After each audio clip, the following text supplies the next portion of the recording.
So you represent a border district in Texas, and a lot of people, I think, don't know what the situation actually looks like on the ground. So can you describe it to us? Well, first of all, every sector of the border is different. For example, West Texas has the lowest crossings in the country.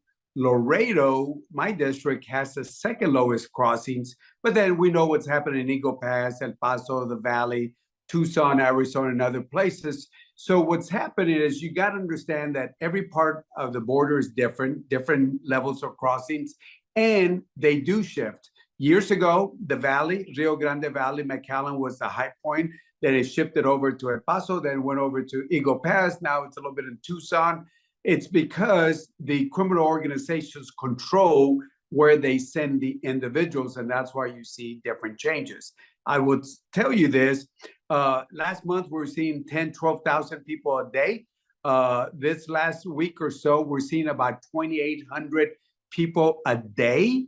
So compare 10, 12,000 a day compared to 2,800 a day now, tells you that things have slowed down. And I can go into the reasons why. Yeah, I would love to know the reasons why, but I'm just curious. It's hard to talk about the border as like a huge monolith, as you've said, but you've been in Congress almost 20 years. So would you say overall, if you can assess this, is the situation at the border actually worse today than ever before? The answer is yes.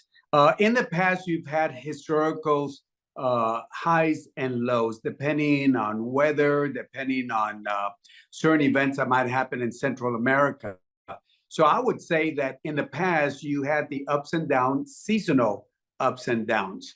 That has now changed, where it's a constant flow, except for this month, the numbers have gone down.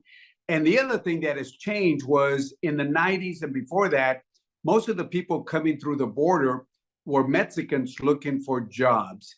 Then in the 2000s, well, in actually 1998, 1997, there was a law that got changed by a senator in California. And then somebody figured out what this law meant. And therefore, in the 2000s, we had family units, unaccompanied kids coming in from Central America.